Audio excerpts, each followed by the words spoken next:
Hello, friends. Welcome back to Page Chewing, and welcome to the weekly update, where I talk about what I've been reading, what I'm going to read, what I won't get to, and lots of other stuff too. So thanks for tuning in. So you're probably saying, not really a weekly update because you haven't been around for a while. You'd be right. It has been one hell of a month. It has been a tough month. I had a couple of days that were really good, and it's just been a shit sandwich with no bread and extra shit. And it's just one of those times when anything that could go bad goes bad. Little things with small things, everything has been going bad. So I'm just hanging in there, and that's why I haven't been around much. I had lots of car trouble.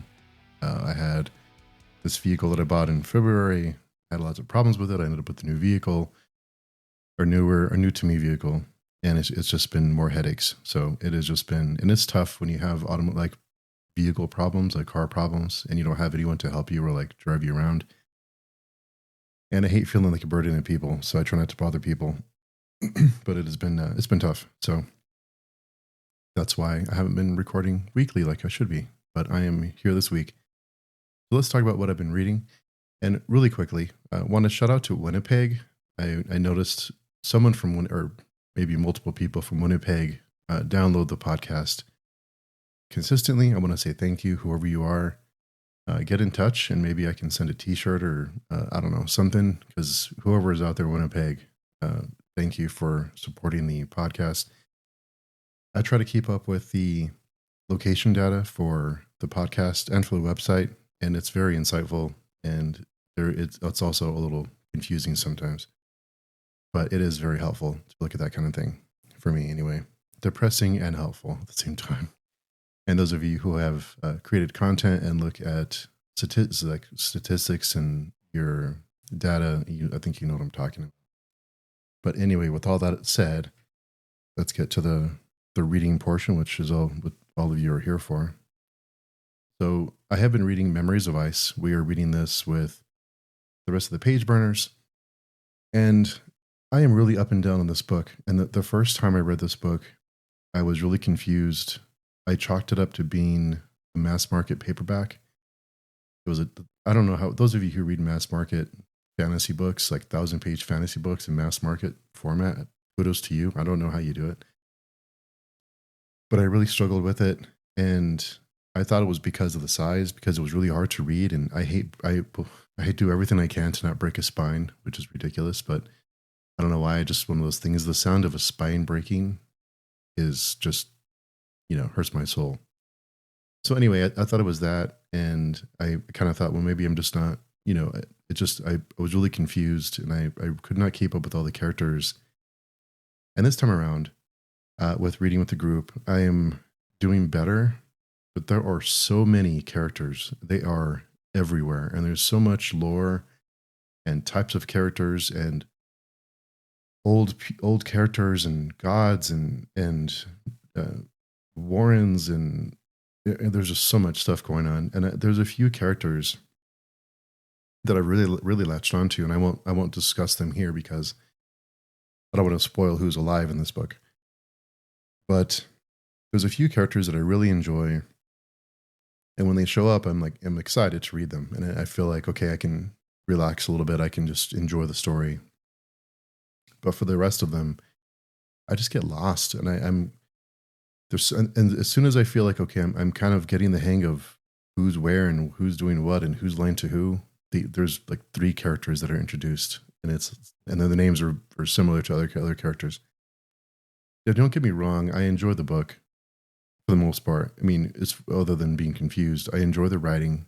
I enjoy, the way it's written. I appreciate the story and the complexity. Wow, there's times when I'm like really lost, and we have a conversation, we have a few threads on the forum whenever we're reading certain chapters, and it was suggested to me to read just like a recap of all the different chapters. I forget who posted it, where it was posted, but I picked those up, and there's a wiki, a Malazan wiki, that I'll read the chapters or I'll listen to them, and then I'll go and I'll read like the recap of the chapters. And sometimes there's things in the recaps that I completely missed. It's like, did I read the wrong chapter? But anyway, I'm hanging on. It's a long series. I'm reading with a group, so that helps me a lot. And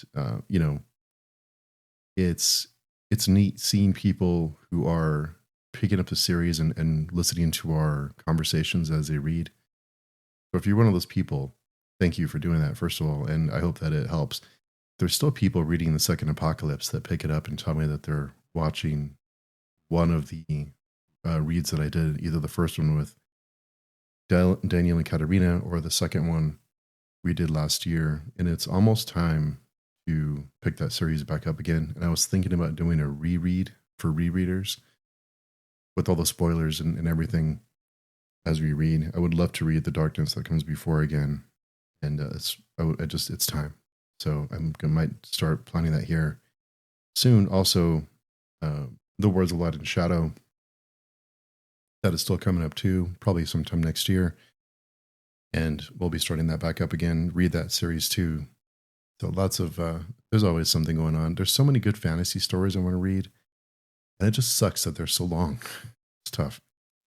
But anyway, another book that I'm reading is All That We May See or Seem by Ken Liu. This book is released in October.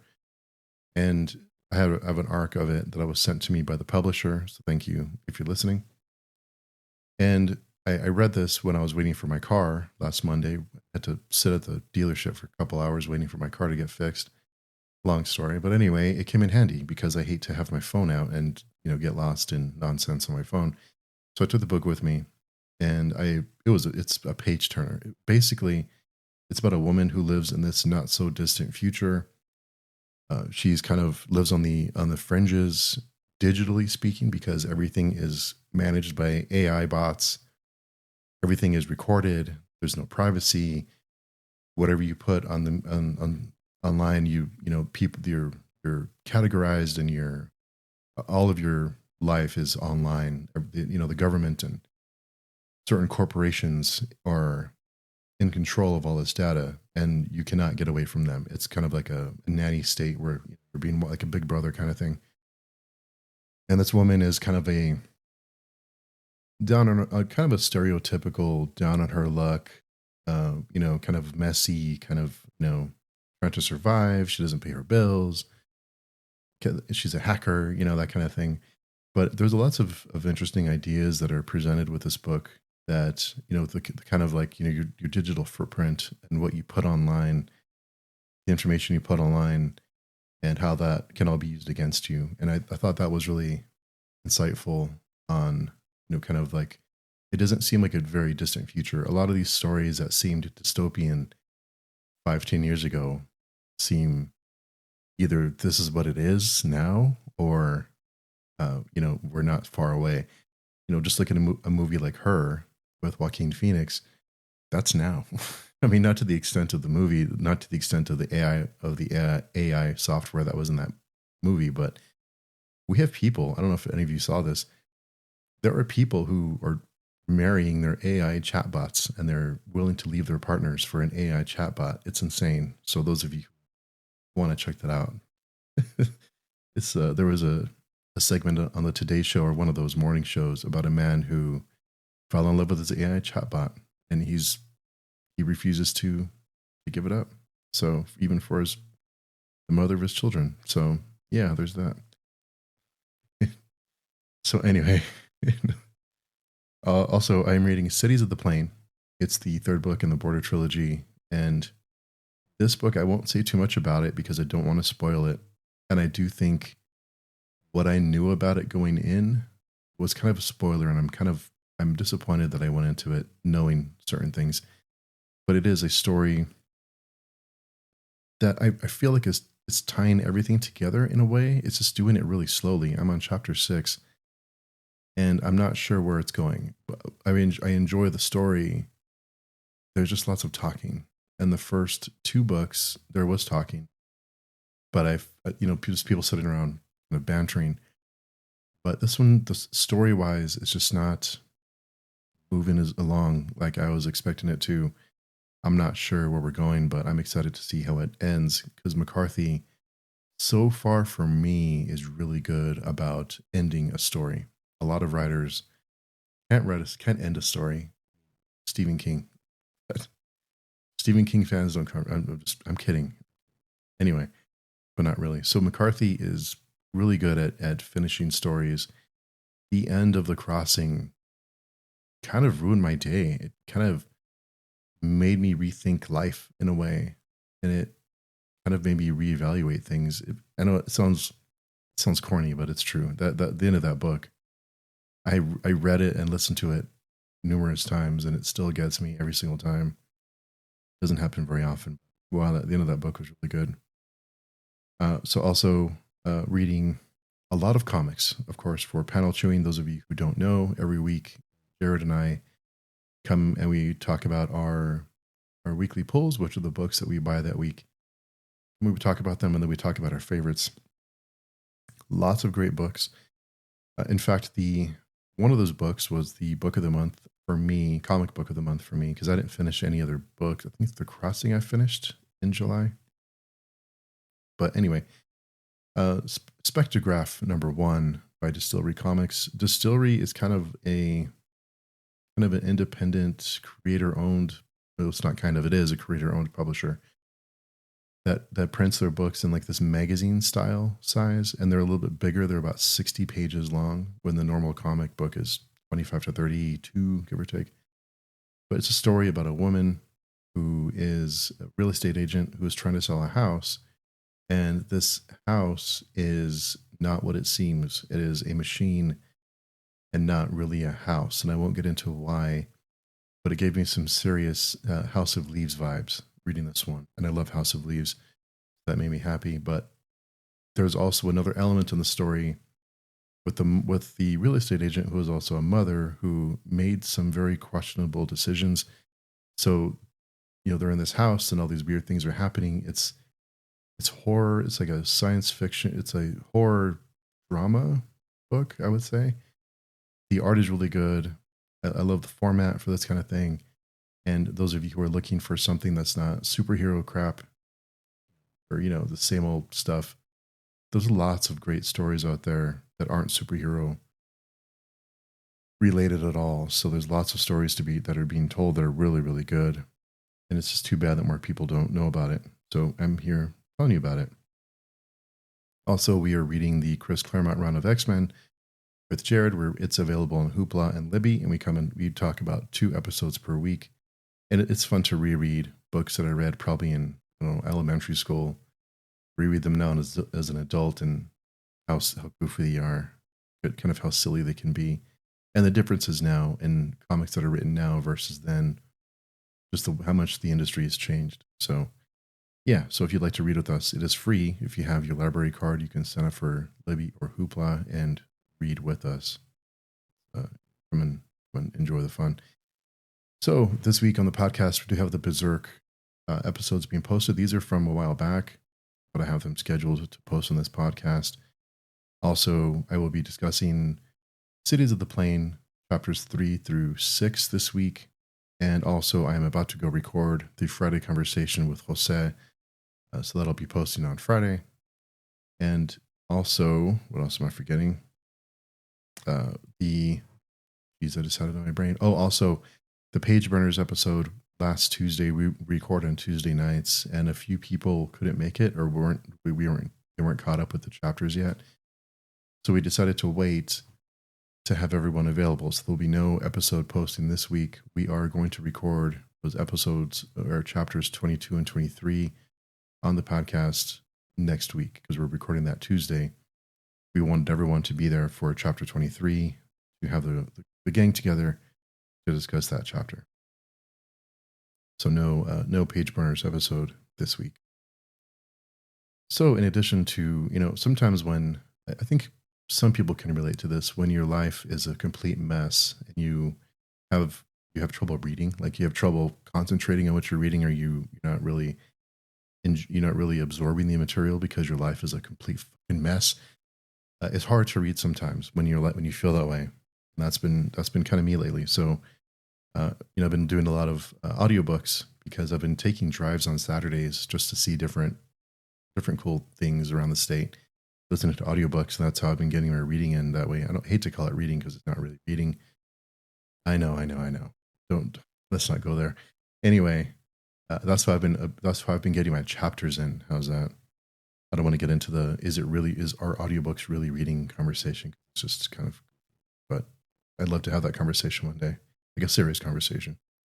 Anyway, so I've been doing that, and also I've been watching some TV shows. So I started to watch C. It's on Apple TV. It's about a world that, uh, it's about a world that is the human population. There was some kind of pandemic. Whenever you hear pandemic, it's kind of goes close to home. But it's about a pandemic that hits the human race, and everyone starts going blind. And for generations, everyone is completely blind. So the world falls into this kind of, if we kind of go backwards, and a lot of people die off. The people who survive are blind.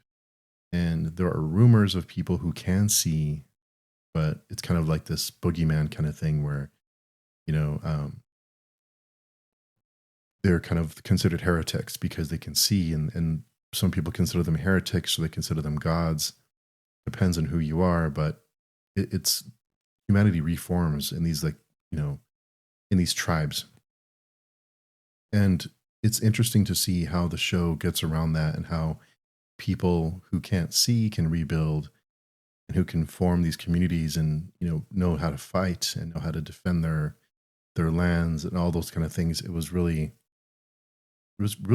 I thought they put a lot of thought into it, and I really appreciated that. It has Jason Momoa, and if you're looking for Jason Momoa closer to Game of Thrones rather than Aquaman, this is definitely something you would enjoy. He is a kind of like this barbarian killing machine that it's just kind of what he does best. He's like that kind of. I think anyway, it suits him better. But overall, it was an alright. I watched season 1, and it was okay. I have some questions about how people who are blind have such intricate designs on their buildings and stuff that they built themselves, but maybe it can. But it kind of fizzled out for me towards the end of the season, and I don't know. I'm not sure if I'll be watching season 2. Not sure if I'll watch that one. I also watched The Kingdom. It's on Netflix. It's in Japan, feudal Japan, and this they call them monsters. They're really zombies, but they call them monsters that are created by a certain plant. And I won't say more than that, but people start, of course, turning into zombies, and the whole kingdom falls, gets attacked by zombies, and the typical zombie stuff. There's also a political side to it where the prince is they're trying to exile him, and the king's new wife is trying to maneuver herself into being the queen with her son that is she's expecting. And I won't get into what happens because there's a lot of surprises, but it's very serious, and you could tell it takes itself seriously, but there's also lots of humor in it, and lots of, it has that kind of wink and a nod thing to it, like kind of like manga, how it's a really serious manga, like Berserk. It's a serious story, and then there's like goofy humor in it, and the characters do goofy things and say goofy things. It's kind of like that, and I just think that's that it's just normal for that that type of story. But it was pretty good. There's 2 seasons, and I thought it was pretty good. I mean, I wasn't blown away by it, but there's not a season 3 greenlit yet. It does set up a season 3, but this is back in 2021, I think, and there hasn't been any news on a 3rd season, so not sure that we'll ever get it, which is kind of sad. But another thing to watch if you want something to watch on Netflix or on Apple TV. Also wanted to, I know lots of people. I've been kind of revisiting certain bands lately, and I was revisiting the Metallica discography, and I remember the Saint Anger album. I tried to like it back then, and it would just make me angry. Just some of those songs would make me mad, just put me in a bad mood, like Frantic and some kind of monster would just put me in a bad mood. I don't know why. It would just always make me feel kind of like upset me. I don't know. Something about the way the music was arranged or something. I don't know. It would just I would get irritated.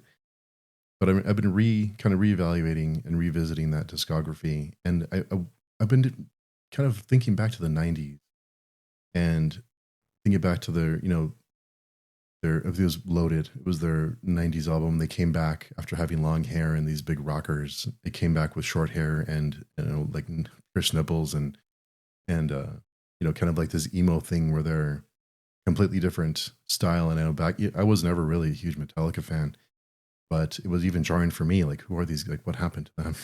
But I don't mind that album actually. I think if we ignore their physical, their visual appearance, and we just go off of music, would it be as hated as it is? I don't think it would be. I really don't think it would be. If we just got the album and didn't get videos that of them throwing dirt around and I think that video is kind of until it sleeps, that the videos I'm referencing, that video I think it has some, it's the visual, it's pretty interesting, but anyway, it just wasn't on brand for Metallica. And I wonder, and I'm asking you, the listener, really think about it. If we just got the album with no video and we just had what's in our minds of what they look like, what the band members look like, which is kind of ridiculous to say because we should judge the music on what it is. I plan to rewatch Dark on Netflix. I think we're going to try and have discussions for Dark. That's on Netflix. It's a German show with subtitles, and it is one of my favorites. And I was rewatching Breaking Bad, and I hope to get back to that sooner rather than later. So lots of things coming up, lots of different things. I'm trying to do things differently, do things other than reading. Keep my mind occupied. And let me know if you're the same, if you have trouble concentrating on reading when you're kind of stressed or not feeling all that great about other things. I can't be the only one. At least I hope I'm not. Also, last week I recorded a discussion with Jose about the first Crossed run by Garth Ennis and Jason Burrows. Those of you not familiar with that series, it's a comic book. It's a world that this infection, kind of a pandemic kind of thing, except instead of people turning into zombies or being killed off, they turn into kind of crazy people, kind of like the Crazies, if you've seen or that movie. They just kind of they lose all their inhibitions and they do all the things that no one would ever do in their right minds, or at least most people. And the world just falls into chaos. And it's a extreme horror book. I would call it extreme survival horror book. Definitely not for everyone. We came and we discussed the first 10 issues, and I'll be releasing that here shortly. We had different opinions on it, which I was pleased because I love that series as my comfort read, and Jose didn't like it very much. So I liked having not having two people who just rave about a book, and instead of having two people who just come in and talk about it and just kind of have a discussion. And not everyone likes those stories, and that's okay. That's what makes it interesting to come talk about. That'll be releasing soon. I'm also writing a blog post, and we'll be recording an episode of the podcast, kind of rehashing those first 10 issues. It's issues 0 through 9, and just kind of discussing each one in order and breaking things down and kind of giving you I hate to say analysis because that sounds snooty, but kind of my analysis of the book and my thoughts on each one, and just to kind of get a conversation going. So yeah, lots of things coming up, and trying to keep things rolling. But I did take a week off there last week, so there wasn't anything posted to the podcast. I just wasn't in the right frame of mind to do anything, and it was just just needed a little bit of a breather. But anyway, so I think that's it for my weekly update, which I'm going to try and get back to weekly. I will be out of town in the middle of August, so I may not have that episode that week. But other than that, I will try to get back to weekly. Like I said, it's just been it's just been a train wreck. So apologies for that. It's just been one thing after another. So I at least wanted to come and get a monthly update here, at least, until the month ends, before the month ends. And then I looked at my list and it's like, what did I finish in July? Nothing. I think I finished The Crossing, which would be my de facto book of the month. But it's a great book, though. I mean, it's a wonderful book. I love The Crossing. It's one of my favorites. It's my top 10 maybe of favorite books. So yeah, that's it for me. I hope all of you are doing very well, and hope you're all hanging in there and enjoying what you're reading. And until next time, we will talk to everyone very soon.